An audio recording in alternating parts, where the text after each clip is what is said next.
¿Listo? ¿Está todo grabando? Sí.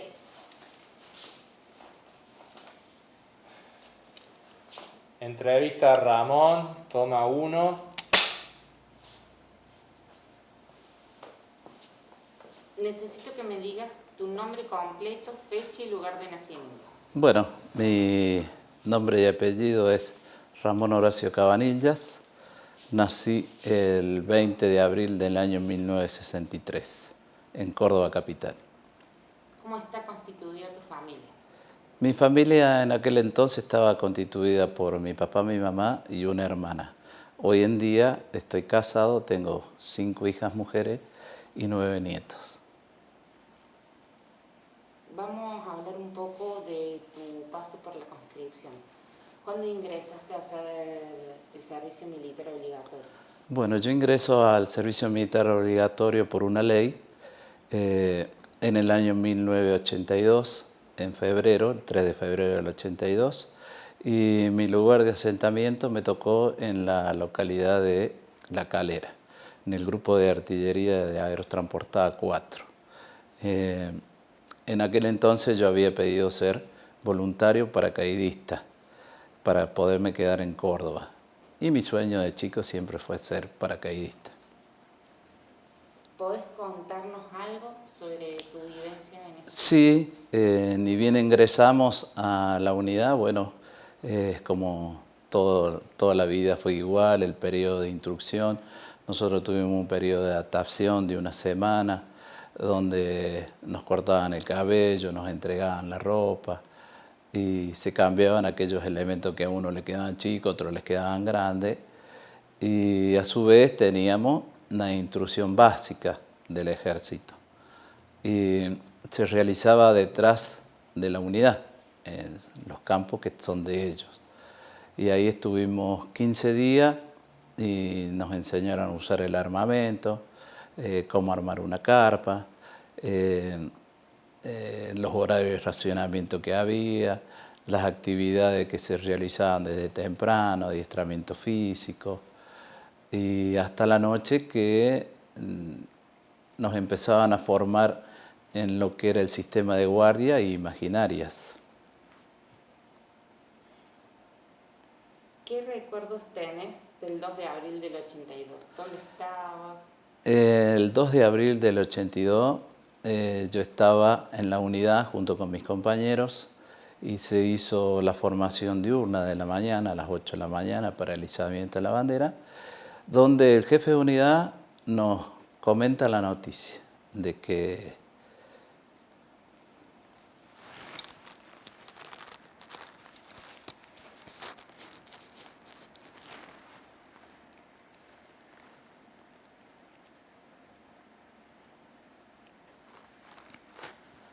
donde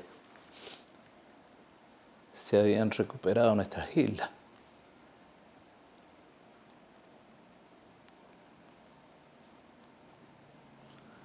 Entonces, la euforia que uno tenía en ese día es inolvidable. A muchos nos sucede esto. Es retrotraer en el tiempo lo que hemos vivido a partir de ese día, a partir del 2 de abril. Pero es algo inolvidable para nosotros porque muchos de nosotros que tuvimos en la unidad pedimos ir voluntarios. Si bien nosotros estábamos obligados por una ley a hacer el servicio militar, pero nuestro jefe de unidad pidió voluntarios. Y de los 360 y pico que fuimos todos voluntarios, no fuimos obligados. Bueno, contanos un poco eso, tu reacción, cuando se ofrecieron para ir voluntarios, qué día ya fueron a Malvinas. Bueno, en la unidad, después de la formación, cada uno fue a sus subunidades, a sus baterías de tiro. Ya allí nos expresaron quiénes queríamos ir voluntarios, entonces nosotros los anotamos voluntariamente dentro de nuestra subunidad para ir a Malvinas en el caso de que fuéramos llamados. A partir de ese momento se formó una sección llamada Trueno dentro de la brigada paracaidista, que conformaban secciones, o sea, una cierta cantidad de gente de cada unidad de la brigada paracaidista. Y no estábamos incluidos nosotros los soldados nuevos, sino los soldados clase 62, que ellos ya tenían experiencia del servicio militar, o sea, eran pocos los que quedaban para esa época, pero ellos estaban más capacitados que nosotros. Así que mientras ellos formaban o conformaron esa sección que se denominó sección Trueno, ellos a nosotros nos empezaron a enseñar lo que era el arma de artillería, a utilizar nuestros cañones de artillería, que la unidad cuenta con un material otomelar a 105 milímetros con un alcance de 10 kilómetros. Y ahí nosotros hacíamos intrusión día y noche en el caso de que fuéramos llamados. Hasta que el día 21 de abril llegó la orden que la unidad debía partir al completo a Puerto Argentino. Entonces a partir de ahí se empezaron a realizar todas las actividades previas que hay para poder trasladar las 17 piezas de artillería que tenía la unidad en su momento al aeropuerto Pajas Blancas, en aquel entonces. Hoy es Ingeniero Talavera. Y se dispuso de todos los medios que había en la brigada para llevar el material al aeropuerto. Y ahí se ubicaron en aviones de aerolínea y fueron llevados a Comodoro Rivadavia durante el día. Y a la noche del 22 de abril nosotros partimos a Comodoro. ¿Cómo fue tu vivencia en las islas antes de que empezara el combate? Y antes que empezara el combate en Malvinas, nosotros empezamos a tener nuestras posiciones de artillería, que es el comandante que está en su momento, el jefe de la Fuerza de Tarea Malvinas, dispuso que en un determinado lugar la unidad tuviera su sector de vivac. Y ese sector de vivac fue entre Puerto Argentino y el aeropuerto, donde había un polvorín abandonado. Entonces ahí se ubicó todo lo que era las 7 toneladas de proyectiles que llevó la unidad y los 17 obuses. Mientras tanto, nosotros hacíamos las tareas de mantenimiento, la obra de fortificación alrededor de nuestras piezas, dormíamos en pozo, porque nuestras carpitas por ahí se volaban por el viento y por la lluvia. Entonces nosotros decidimos que era conveniente un pozo y vivíamos de a dos dentro de un pozo, de 1 metro por 1 metro, y ahí teníamos nuestras pertenencias, ahí dormíamos sentados, y, o sea, lo poco que se dormía, porque la mayoría hacíamos guardia, entonces cada 2 horas o yo o mi compañero salía a su turno de guardia. Y durante la noche siempre se practicaba todo lo que iba a suceder en el combate. Las distintas alarmas que había en lo que es los ataques aéreos, en lo que es el ataque naval, y hasta que llegó el 1 de mayo. A partir del 1 de mayo, con el ataque aéreo de los ingleses, comenzó el combate en sí. Porque hasta ese entonces todos decíamos, no van a venir, no van a llegar. Con la poca experiencia que teníamos nosotros de soldados, decíamos, no van a venir. Pero sin embargo, la circunstancia hizo de que ellos llegaran. Y ahí empezó en realidad el combate y empezamos a vivir lo que se vive dentro de un combate. Siempre estar alerta, siempre estar atentos, siempre había que mirar para arriba por los ataques aéreos. Se seguían haciendo las obras de fortificación para tratar de disimular donde nosotros teníamos nuestras piezas de artillería, que normalmente desde una vista aérea se ve. En cualquier tipo de terreno se ve, pero si uno lo mimetiza es difícil de encontrarla, porque es un material noble, chiquito, que pesa 1500 kilos y es maniobrable. Bueno, y a partir de ahí empezamos a vivir lo que ya era el combate. Todos los días distintos ataques aéreos. A nosotros nos llegó la orden de trasladarnos desde el lugar que estábamos hasta 1 kilómetro pasando Puerto Argentino hacia el norte, hacia el camino que va a Puerto Darwin. Entonces, nosotros tuvimos que transportar nuestras piezas y nuestros elementos, como le decíamos nosotros, tracción sangre, porque vehículos había, pero no se disponían 17 vehículos para poder trasladar las 17 piezas o las 18 piezas, más los carros guateros, más las cocinas. Entonces todo eso se hizo en un trayecto de 10 kilómetros a tracción sangre. Desde las primeras horas de luz, que en Malvinas normalmente eran a las 9 de la mañana y oscurecía 4 o 5 de la tarde. Entonces teníamos ese periodo para hacer esos 10 kilómetros, llevar nuestros elementos. Todos con pausa para no llegar maltrechos al lugar de destino. Y bueno, así fue que antes que lleváramos nuestro material, nosotros íbamos todos los días a hacer nuestros pozos de abrigo personal y nuestros pozos de las piezas. Y una cuestión es que algún kelper, estaba pasando la información y los datos de que se iba a movilizar la artillería de campaña. Y fue así que la noche que nosotros nos trasladamos durante la noche, para que no fuéramos observados los movimientos que hacíamos, y al otro día empezaron los bombardeos navales de ellos hacia la posición nuestra. Nosotros corríamos con una leve ventaja, que era los cerros que nos cubría de un sector, y ellos estaban del otro lado de ese cerro. Entonces ellos se aproximaban con sus barcos y nos tiraban distintos tipos de proyectiles hacia la posición de donde estábamos nosotros para poder destruir nuestro material. Y así sufrimos eso por 15, 20 días, donde todas las noches era un hostigamiento permanente y donde nosotros ya nos empezábamos a preparar. A partir del tercer día ya sabíamos lo que teníamos que hacer. Ante el primer zumbido de un proyectil enemigo, nosotros ya sabíamos que teníamos que ir hacia el cerro. Ahí teníamos nuestras mantas para abrigarlo, porque las primeras noches nos agarraba como salíamos del pozo y las noches allá eran muy frías.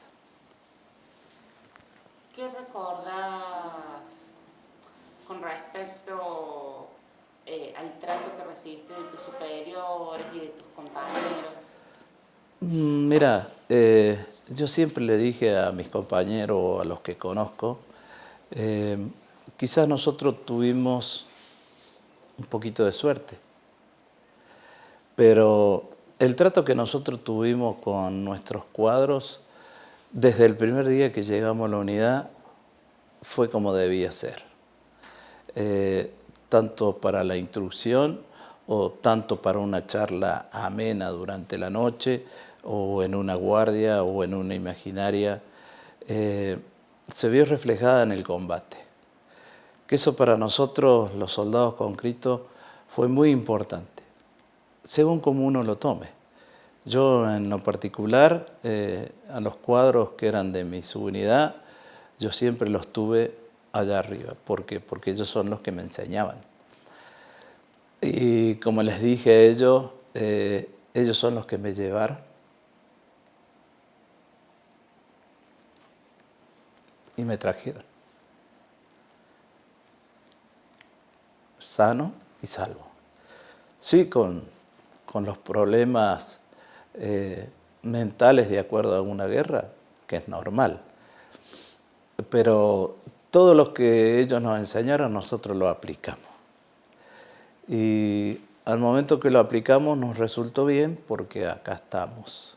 Como yo les digo, unas distintas formaciones que hay, siempre se los agradezco. de habernos llevado y traído a salvo. Nosotros perdimos 3 compañeros nada más en combate y tuvimos muchísimas situaciones de combate. Pero hasta el día de hoy es una hermandad que tenemos con los cuadros, muchos. Quizás otros no, porque no todos pensamos de la misma manera. ¿Tuviste contacto con tu familia? Quise tener contacto porque nos daban un día por unidad para hablar por teléfono. Pero bueno, quizás el destino quiso que yo no hablara por teléfono con mi madrina, que era el único número de teléfono y en esa época eran poca la gente que tenía teléfono. Y encima mi madrina vivía 3 barrios más lejos de donde estábamos. Por lo menos digo, bueno, le voy a llamar a ella y que le avise que estamos bien. Ese día no tuvimos suerte porque se cortaron las comunicaciones, así que estuvimos haciendo cola y no pudimos hablar con nadie. Pero sí por carta, le mandé carta a mis padres, sí, con la tranquilidad y sabiendo de que uno estaba en una guerra, que no era fácil y que no sabíamos si íbamos a volver. ¿Recuerdas qué le contabas en las cartas? Sí, le contaba que hacía frío, que habíamos hecho un nuevo pozo para nosotros porque se habían inundado los anteriores. Le contábamos que no pasábamos hambre. Hacía frío, pero no tanto, teníamos abrigo, pero era todo lo contrario. Pero simplemente para dejarlos tranquilos a ellos, porque ellos se llevaban por las noticias que recibían. Y las noticias que recibían muchas veces no eran ciertas. Como he visto periódicos que decían, vamos ganando. Sí puedo decir en lo personal, donde yo estuve, sí, pero hasta el momento que nos rendimos. Y no era tan así las noticias, ¿no? Porque hasta el día de hoy pasan, hay noticias falsas. Pero bueno, se ve que eso dejaba conforme a la población. Hablando un poco de las noticias, ¿ustedes durante esos días tuvieron algún acercamiento de las noticias, radio? No, no se les permitía usar radios por simple hecho de que para no detectar la posición. Sí se usaban teléfonos por cable, que en aquel entonces el ejército tenía, se hacía un tendido telefónico, teléfonos pieza por pieza, con el jefe de unidad o con el centro de dirección de tiro, que normalmente se usaba. Y también si se daba la posibilidad con el observador adelantado, que él era el que veía el campo de combate y pasaba las coordenadas. Sí recibíamos diarios, es más, estoy en una foto en un diario, y siempre se acuerdan los compañeros nuestros ese día y decíamos, tenemos diario, nos falta la carne para el asado, típico cordobés, ¿no?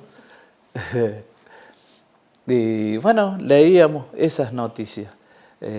También leíamos lo que pasaba con el fútbol, se estaba por venir el Mundial de España, y bueno, y nosotros, los que éramos un poquito futboleros, bueno, extrañábamos todo eso.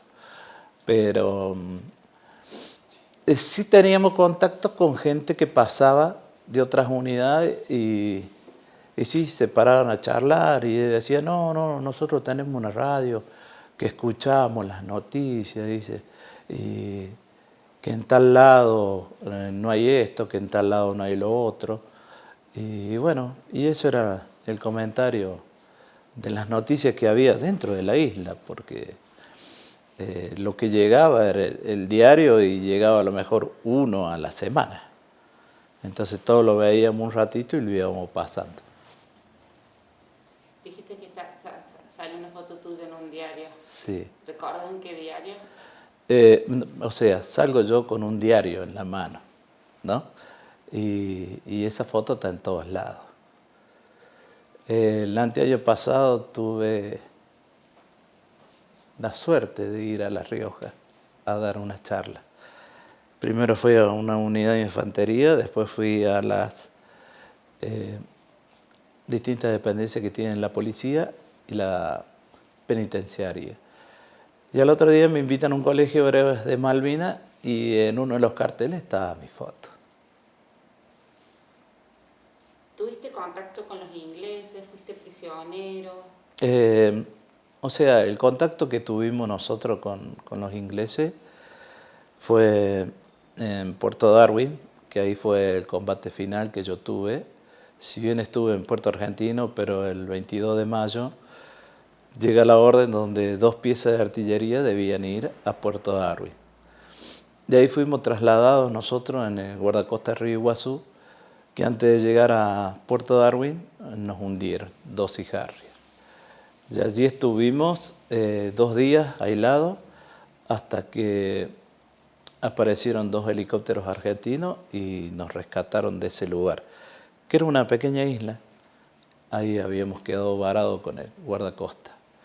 Y llegamos a Darwin y empezamos a salir durante la noche a hostigar al enemigo que ya había tomado Puerto San Carlos. Contacto visual hasta ese entonces no teníamos con ellos porque nosotros íbamos durante la noche y ejecutamos 20, 30 disparos y nos replegábamos a Puerto Darwin. Hasta que empezó el combate final en Puerto Darwin, que fueron 36 horas de combate, con 4 piezas de artillería. Agotamos ahí 7 toneladas de proyectiles de artillería en 36 horas. Nosotros llegamos a hacer puntería directa en algunos casos hasta 500 y 300 metros de distancia. Si no, éramos orientados por el observador adelantado nuestro que estaba arriba de un galpón. Y de ahí se corregía el tiro hacia los distintos sectores donde el enemigo avanzaba. Y el enemigo avanzaba, uno lo veía, avanzaba tipo en la época romana.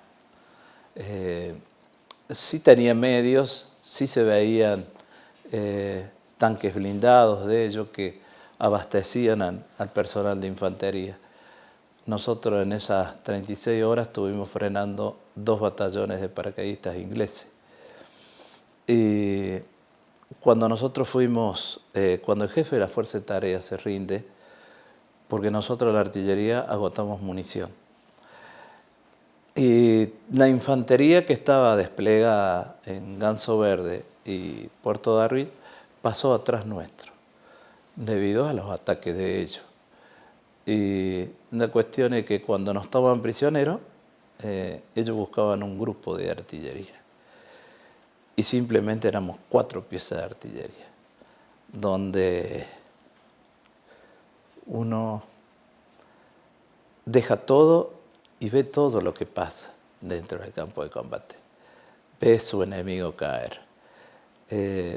Después contactos con ellos, sí, en esos días, fue cuando nosotros dejamos nuestro armamento, se los entregamos a ellos en una formación y, como quien diría, nosotros pasamos al descanso, dentro de un galpón de ovejas.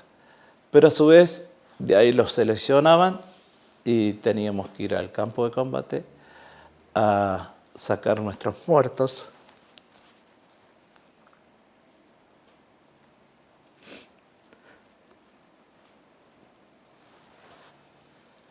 Algunos todavía estaban heridos. Y hacer, como quien dice, un mantenimiento de la zona donde nosotros estábamos, porque nosotros los proyectiles nuestros venían en cajones y se desarmaba todo lo que venía adentro y se armaba el proyectil para poderlo disparar. Y en uno de esos cajones que tuvimos que juntar, ellos les prendieron fuego. Nosotros les dijimos que no prendieran fuego. ¿Por qué? Porque dentro de esos cajones había pólvora. Y con tanta mala suerte que había quedado un proyectil. Entonces, cuando se produce una explosión, ahí mueren 3 soldados de ellos, más 1 nuestro y 2 heridos de ellos. Entonces, ahí se tomó la decisión de llevarlos a nosotros a Puerto San Carlos.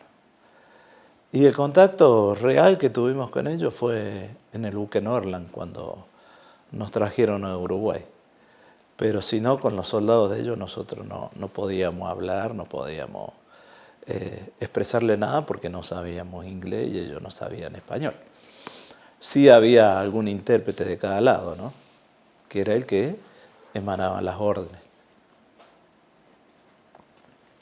¿Cómo crees que modificó tu vida el haber estado en la guerra? Y modificar la vida se modifica por distintas causas, creo yo. Hasta con la pérdida de un familiar te modifica tu vida. Y sí, te modifica, me modificó la vida. Me modificó en el sentido de que yo quería ser militar después. Entonces dije, bueno, para yo ser militar tengo que irme a estudiar a Buenos Aires. Y me modificó mucho mi vida.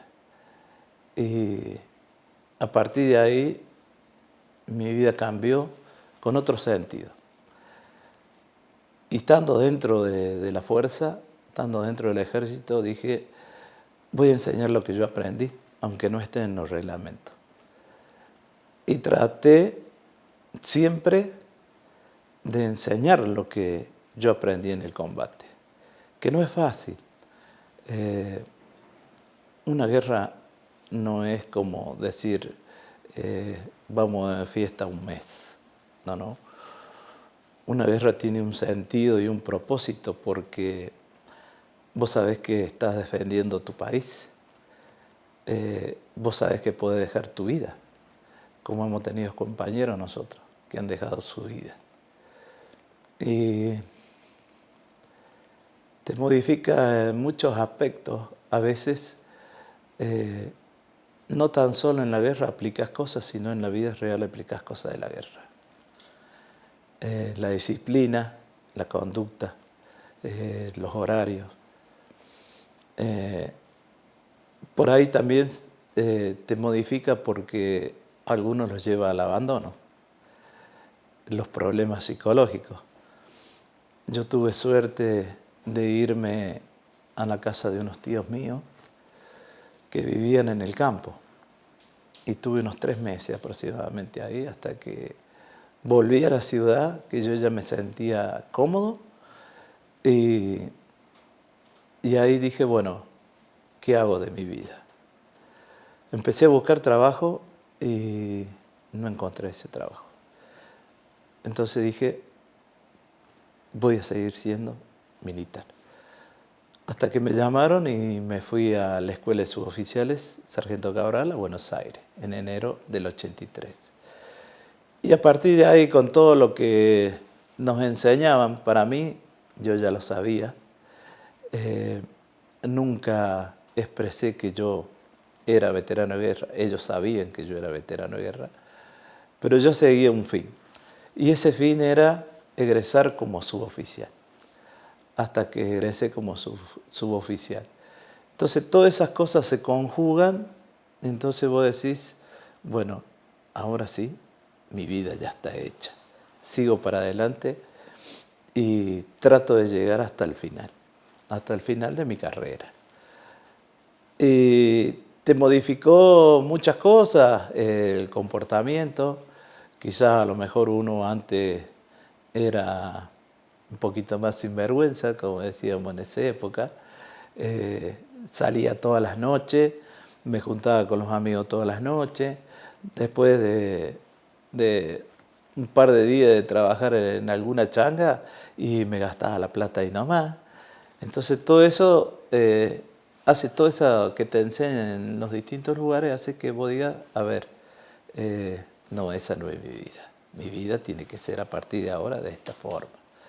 Al querer tener una familia, constituir una familia y saber que uno tiene una familia y es una mochila pesada que uno tiene que saber sobrellevarla para buscarle un bienestar para ellos, no solamente para uno, sino para ellos. Y te modifica también la gente en su forma de mirarte, tu forma de decirte no siempre, y por el simple hecho de que estuviste en una guerra. Yo he tenido por ahí a lo mejor alguna contradicción con algunos de mis jefes por el tema Malvinas. Como yo le decía, yo a usted no lo vi en combate. Pero ellos, algunos, no todos, algunos, sí tenían ese resentimiento de no haber podido ir. Entonces, lo primero que decía, ustedes perdieron la guerra. Puede ser que la hayamos perdido, pero no perdimos nuestros valores. Y en la guerra se acrecentaron muchísimo nuestros valores para con el otro, para con el compañero. Nosotros no sabíamos ni de táctica ni de estrategias, éramos soldados. Los que llevaron la conducción solamente saben por qué perdieron la guerra. Nosotros, los que estuvimos en Darwin, sabemos que la ganamos. Nosotros no nos rendimos, nos quedamos sin munición. Entonces, como dice, nosotros cumplimos la misión al agotar la munición. El que se rindió fue el jefe de la fuerza de tarea, no nosotros. Por ende, que somos subalternos, debemos rendirlo junto con él. Todo eso hizo que modificara la vida de todos los que estuvimos en una guerra. Algunos para bien, otros para mal.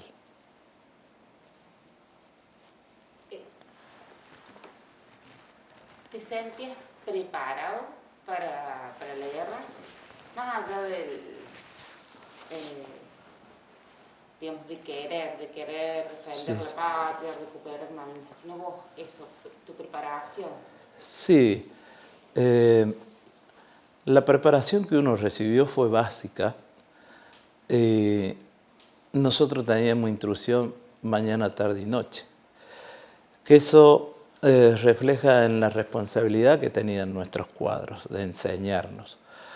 Porque primero que nosotros habíamos entrado en febrero. Los soldados clase 62 tenían más experiencia. Ellos sabían lo que era tirar con un fusil, sabían lo que era tirar con un cañón de artillería.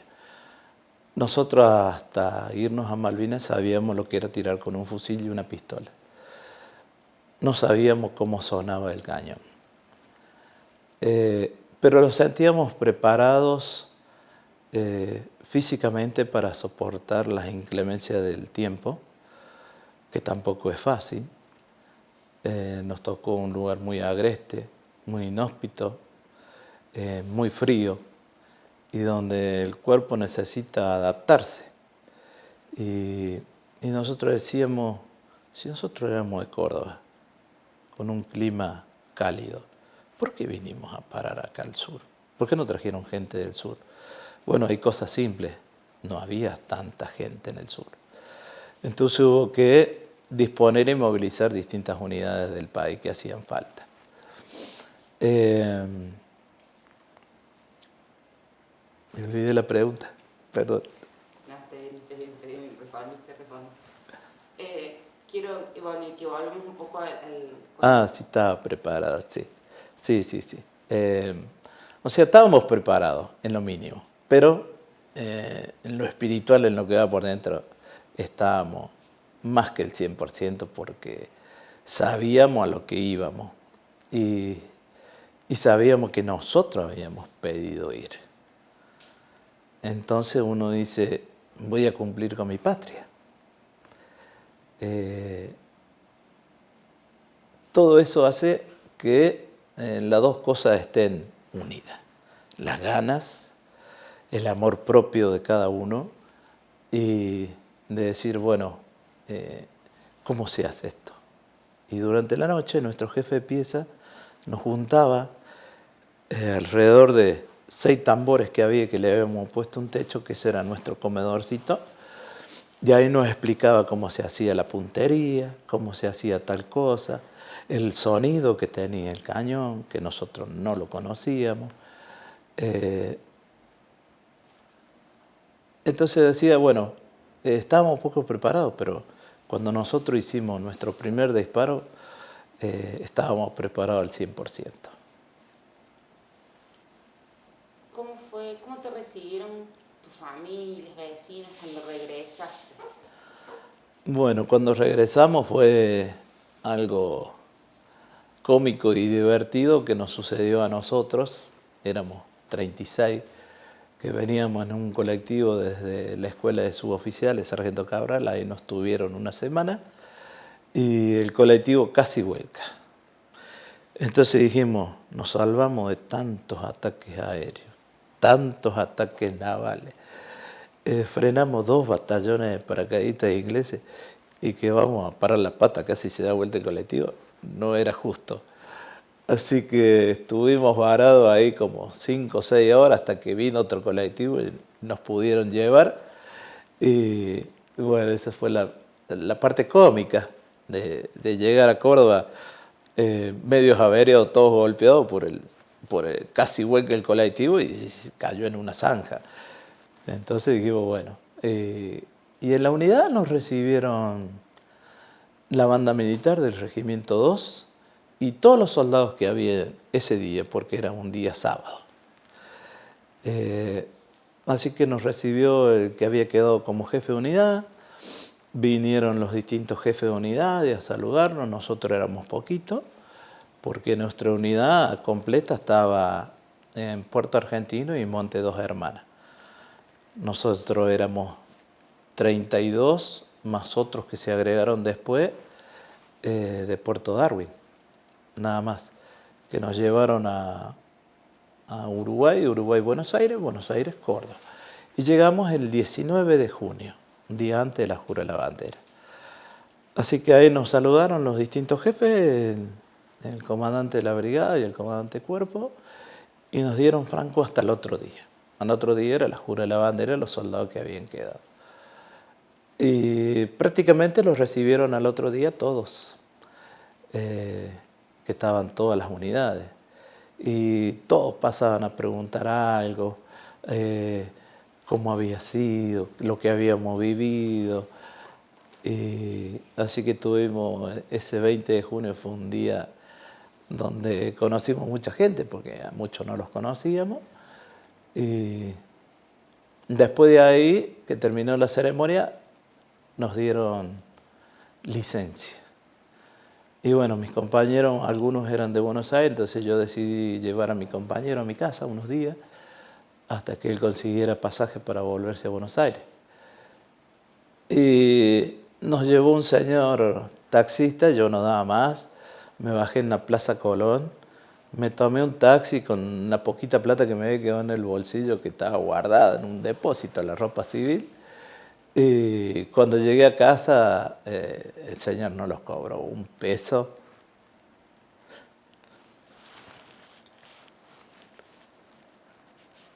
Y bueno, ahí nos recibió mi papá, mi mamá, mi hermana, los vecinos.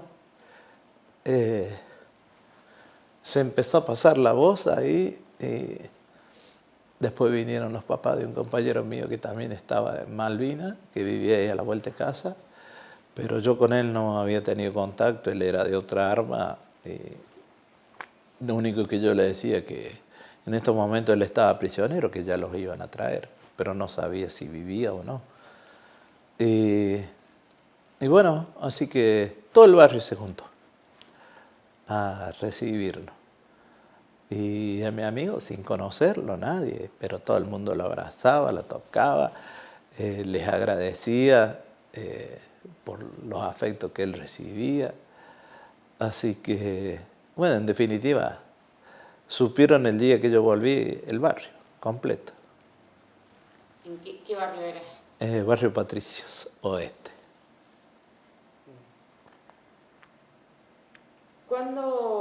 Bueno, hay algo que salió en todas las entrevistas que, bueno, si vos te podés decir algo al respecto, si no seguimos. Que ahí tenés agua, ¿no? Sí, está bien. Que es como el silenciamiento de los soldados. Sí, nosotros le llamamos desmalvinización. Sin entrar a la parte política, yo no comparto la política para nada, por mi forma de ser o mi forma de pensar. No me gusta simplemente. Y cuando tengo que emitir el voto tengo que pensarlo bien, pero lo emito el voto. En esa época,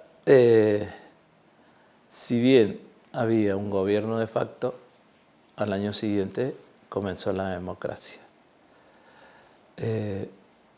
Yo egresé de la escuela como cabo de la democracia. Me gusta la democracia, pero no me gusta la política. Me gusta que las personas piensen libremente y que hagan su vida libremente. Pero a nosotros nos empezaron a esconder. En mi caso particular, estuve dentro del ejército. Y como te contaba hace un rato, había gente que nos decía, culpa de ustedes perdimos la guerra. Otras no. Otras siempre nos hicieron una formación, siempre se nos dijo una palabra de aliento. Pero a los compañeros nuestros que, como yo digo, yo fui militar, los demás son civiles. El personal civil fue escondido, sí. No es que le taparon la boca, pero hubo cosas que hacían que se tenían que callar. Yo nunca compartí eso. Por eso yo siempre dije, voy a enseñar lo que aprendí en la guerra. Y desde cabo hasta el día que me retiré, a todos les enseñé lo que aprendí en la guerra y lo que uno aprende en la vida. Ese tema desde, digamos, de temprana edad, ya vamos a cumplir 40 años y hay mucha gente que todavía está callada. Cuando yo empecé con mis charlas, dije, no me puedo callar. Quiero seguir, quiero contar y es hora de malvinizar. De expresarle a la población que la población quiere escuchar, quiere saber qué sucedió. Si bien nuestro público muchas veces es muy chiquitito, pues son en las escuelas,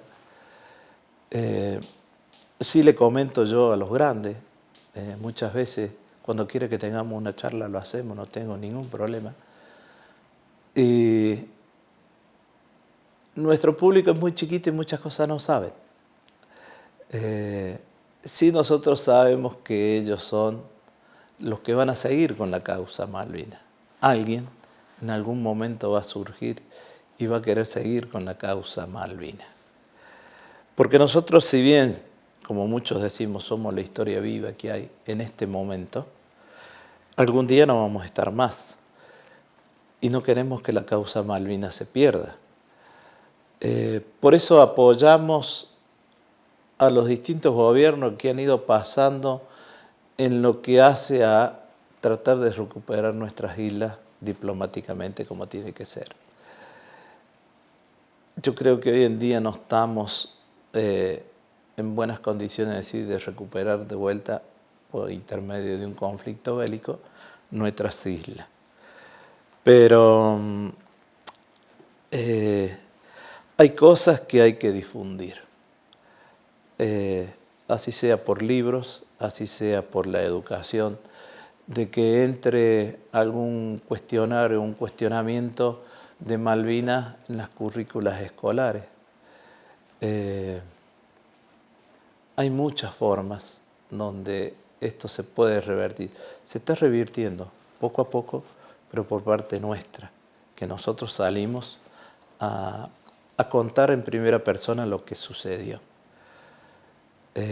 Sería importante que las autoridades de turno, que no sabemos quién va a estar mañana o pasado, las autoridades de turno puedan lograr un consenso y incluir lo que es Malvinas en alguna materia. Normalmente uno, como está chapado a la antigua, dice historia, ¿no es cierto? Pero puede ser en geografía, en muchos aspectos, porque hay en algunos lugares que está el mapa de nuestro país, pero no están las islas. Entonces eso es falta de enseñanza.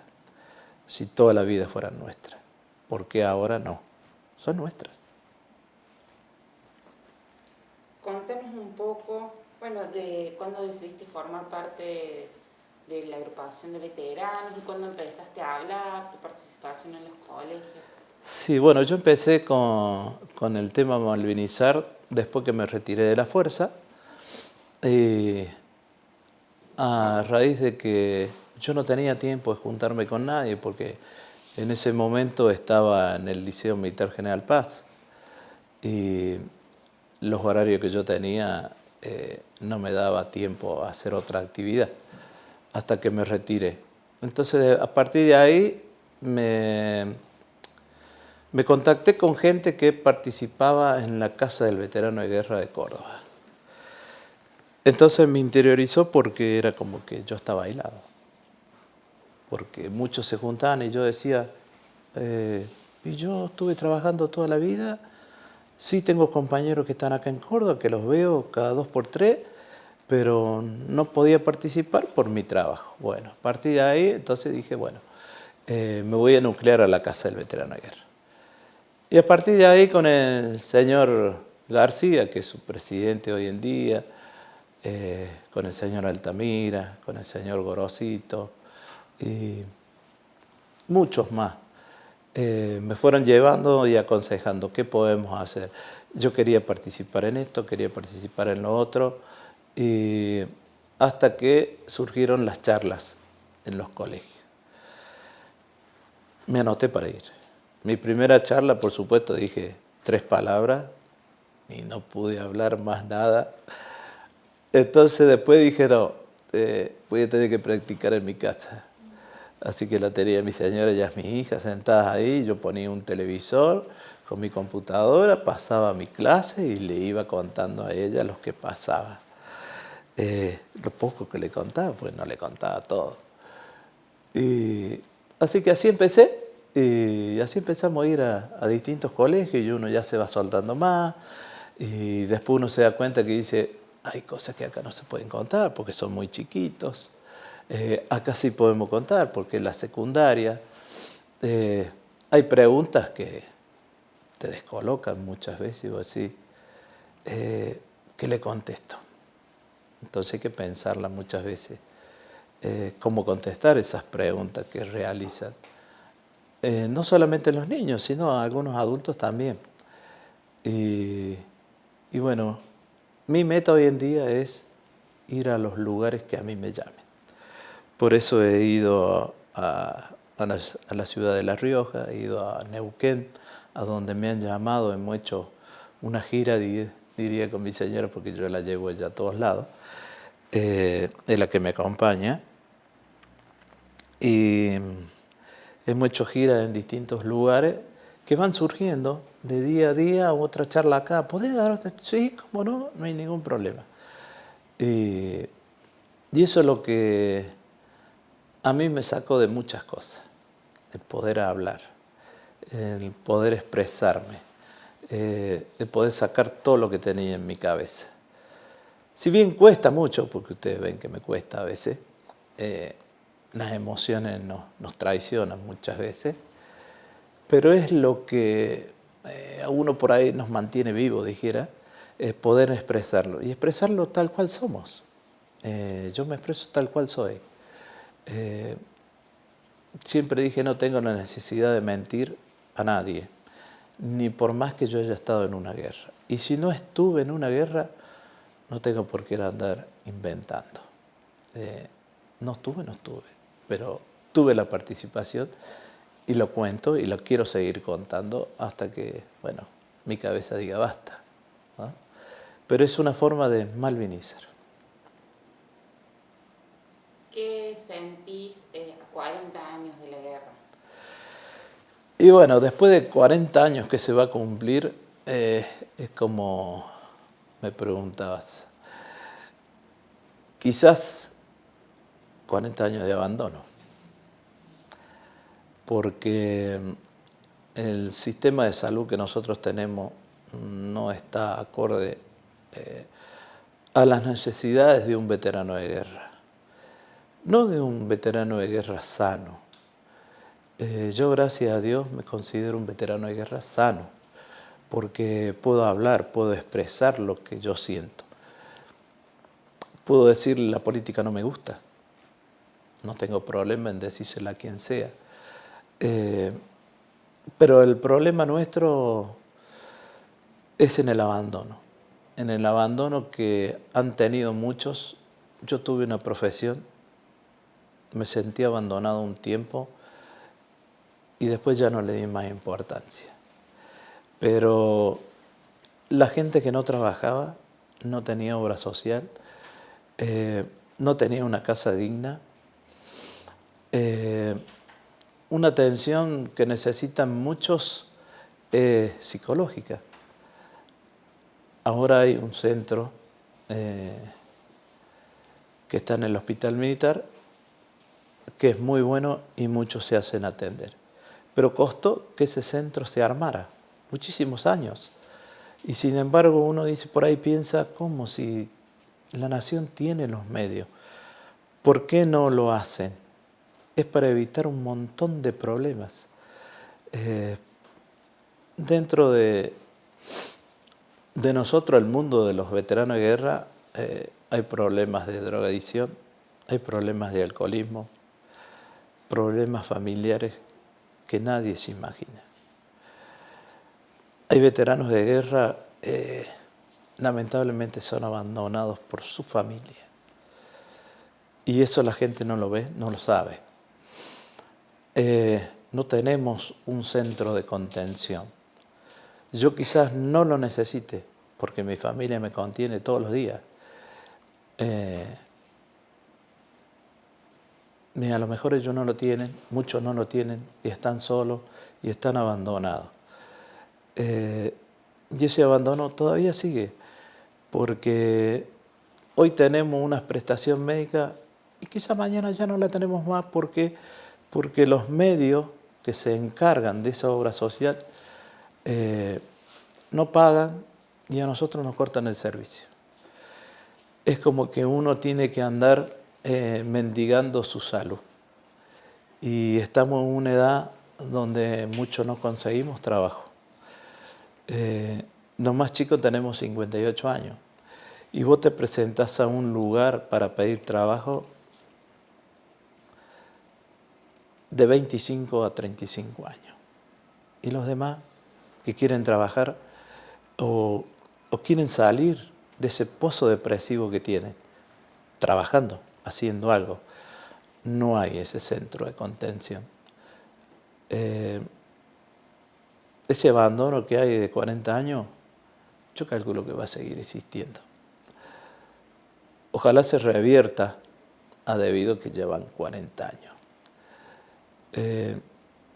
Un simple ejemplo de todos los gobiernos que han pasado, a nosotros hace 40 años que nos deben, se llama el resarcimiento histórico, que Argentina cobró en su momento por parte de Naciones Unidas, porque donde hay un conflicto bélico, Naciones Unidas aporta al país o a los países una determinada cantidad de dinero para sus veteranos de guerra. En su momento entró a nuestros gobiernos, nunca lo vimos hasta el día de hoy. Eso es abandono, un abandono económico. Si bien nosotros lograron, nuestros compañeros, yo digo nosotros pues somos todos veteranos de guerra, lograron una pensión nacional. Se lograron pensiones provinciales. Hoy nuestra pensión provincial y debe ser un boleto colectivo para otras provincias. Pero sin embargo tampoco los abren las puertas para un diálogo mancomunado. Nosotros no somos una fuerza, no somos un sindicato. Si bien por ahí podemos ir a la Plaza San Martín a hacer una manifestación, no somos como los demás que cortan la ruta, que cortan las calles, que cortan las avenidas neurálgicas de nuestra ciudad. Pedimos lo justo y necesario. Si cortamos el PAMI es por salud, no los cortamos porque se nos ocurre. Ese es el abandono que sufrimos nosotros año tras año. El abandono de nuestros gobernantes. Porque son ellos los que pueden decir sí y no. Pero para nosotros todo es no. No sabemos ni comprendemos todavía la razón, porque no les hacemos mal a nadie, ni con las manifestaciones que nosotros hacemos, no le hacemos mal a nadie. Tratamos de evitar muchas cosas. Y ese abandono lo vamos a seguir sufriendo, seguramente, porque no encontramos una lógica dentro de los gobiernos. ¿Cuál es el motivo de que no se nos atienda a los veteranos de guerra? No pedimos nada. Pedimos salud, pedimos algo que hace 40 años nos tendrían que haber pagado y no lo vemos.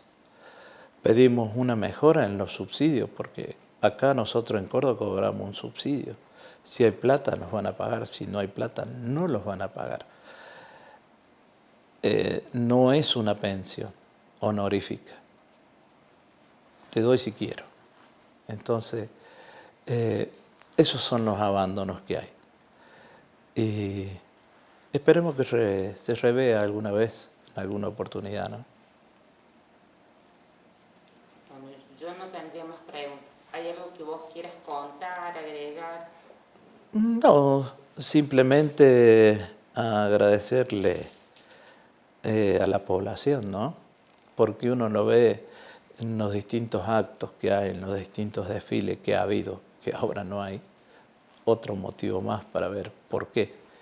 Pero ellos disponen. Agradecerle a la población, sí, el apoyo que nosotros sentimos siempre. Por ahora, hasta el 2 de abril, para cumplirse los 40 años, todos los días 2 de cada mes se hace un acto en distintos lugares que la organizó la Municipalidad de Córdoba. Que bien agradecidos estamos nosotros. Es una forma de homenajearnos, es una forma de respetarnos, como nosotros respetamos a las instituciones. Y es simplemente agradecerle a la sociedad de Córdoba por todo ese apoyo, ese cariño que uno siente cuando viene y dice, ¿me puedo sacar una foto con usted? Pero sí, ¿cómo no? ¿Me puede firmar? Los chiquitos dicen, ¿me puede firmar? Sí, ¿cómo no? Ese cariño que siente la población, ese es el cariño sano que hay. No de aquel que viene y le golpea la espalda a uno y dice, che, mañana va a haber tal cosa en tal lado. ¿Querés ir? Es distinto. Pero sí agradecerle a la población. Y a ustedes especialmente por esta oportunidad que nos dan, a varios. No solamente para contar las vivencias de cada uno, sino para poder expresar con total sinceridad lo que uno siente, porque ese es el sentido, de poderme expresar yo lo que yo siento. Muchísimas gracias a la universidad. Una preguntita más te voy a hacer. Sí, cómo no. Cuando empezaste a hablar de la desmalvinización, empezaste diciendo que, bueno, una parte importante de tu relato tiene que ver con el olvido desde el Estado a través de los diferentes gobiernos que han sido diferentes, que ha sido como una constante. Pero también cuando la primera pregunta que te hizo Janina apuntaba a ver por qué al principio, o porque nos han contado que al principio había órdenes de no hablar del tema. Quería saber si a vos te había pasado lo mismo, si alguien específico te dijo, ahora muchachos de esto no se habla, ¿en qué momento fue eso? ¿Cómo fue? ¿Y por qué crees que había miedo de que la gente hablara? Bueno, con el tema de que ustedes me preguntaban, hay veces que la superioridad, en lo que a mí me concierne, cuando yo fui suboficial, la superioridad dictaba órdenes. Para aquellos 2 de abril de la primera época, de lo que fue... no me va a salir, perdón. Vamos de vuelta, hijo. Bueno, para nosotros los cuadros del ejército o los cuadros de las distintas fuerzas, en alguna oportunidad se bajó una orden de la superioridad para que no se hablara del tema Malvinas en algunos aspectos. No en todos, sino en lo que tenía que ver con la cantidad de muertos, la cantidad de heridos y de poder dar alguna charla o orientación de lo que se vivió en Malvinas. Yo que estaba dentro del ejército tenía momentos de instrucción para mis soldados, clase en aquel entonces, y había algunas cosas que yo no podía expresar sobre Malvinas. Bien. Porque yo le decía, bueno, yo tomo de ejemplo cuando nos atacaron en el guardacostas Río Iguazú para poder explicar cómo se hace una defensa antiaérea, que eran las instrucciones que se debía dar a los soldados. No, un instructor me dijo, no tenés que dar ese ejemplo. Da el ejemplo que figura en el reglamento. Bien, bárbaro. Yo daba ese ejemplo, ¿sí? Pero después a la noche juntaba a mis soldados, decía, ¿vieron esta mañana cuando vimos tal cosa? Sí. Bueno, en Malvinas pasó esto, esto y esto. También se los daba, pero después de horario, o sin que nadie me viera. No le afectaba ni le molestaba a nadie, porque yo creo que tomar ejemplos de lo vivido a un libro que tiene una letra fría es muy distinta. ¿Y por qué crees vos que había esa necesidad de decir, no, mejor de esto no hablemos? Y pienso a lo mejor porque se había vuelto a la democracia, que era una cosa, por decirlo así, tonta, estúpida, de decir no se habla de Malvinas. Si yo estuve en Malvinas, ¿por qué no puedo hablar de Malvinas? Sí, porque acá hay reglamentos que especifican tal cosa y tal cosa. Muy bien. Bueno, es como yo le dije a un señor oficial. Si hay reglamentos que se especifican tal cosa, yo hice una tarea en Malvinas que no estaba en ningún reglamento. ¿Por qué no la puedo nombrar? Si salió bien, se hizo bien. Se cumplió con lo que teníamos que hacer y aportamos más del 50% y no estaba escrito en un reglamento. Hasta el día de hoy siempre les cuento lo que se hizo específicamente y a partir de hace un par de años se implementó en un reglamento, pero a partir de un par de años, después de 30 y pico de años. Tendría que haber sido al año siguiente para poder enseñar eso que se hizo en Malvinas y que fue bien, para que siga siendo bien y no esperar tantos años para explicar lo que pasó. Yo en lo personal me tocó esa oportunidad y después nunca más, pero acá los compañeros nuestros que eran civiles y querían ir a tal lado, le decían no se puede ir a tal lado porque no los van a aceptar.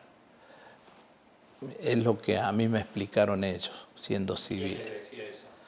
Y algún dirigente, ¿no? ¿Un dirigente de qué? Perdón, porque no sé de qué estaba. Sí, algún dirigente de algún gremio. ¿Por qué? Porque ellos querían ser parte de una manifestación para reclamar algo. Entonces decían, no, usted no. Ustedes a un costado. Esto es ponerle, no sé el ejemplo, pero este de la UTA, no de los veteranos de guerra. Es un ejemplo, ¿no? Y de así se fueron callando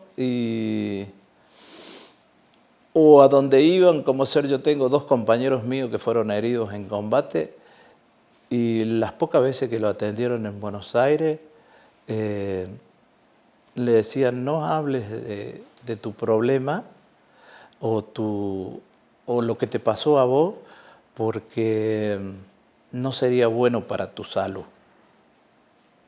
A lo mejor médicamente sí, pero él necesitaba sacar lo que tenía adentro. Y recién ahora, hace un par de años, que él sale a hablar. Y no puede hablar mucho porque quedó discapacitado. Le pusieron una placa de titanio en su cráneo y la rechazó y anda sin esa placa y tiene que tener mucho cuidado. Y quedó discapacitada su parte derecha de su cuerpo. Y habla lo justo y necesario. Pero como nosotros le decíamos, vos tenés que hablar para sacar todo eso que tenés adentro, que es bueno, porque nosotros lo hemos implementado y vemos que es bueno, ¿no? Por eso hoy en día se busca malvinizar nuevamente.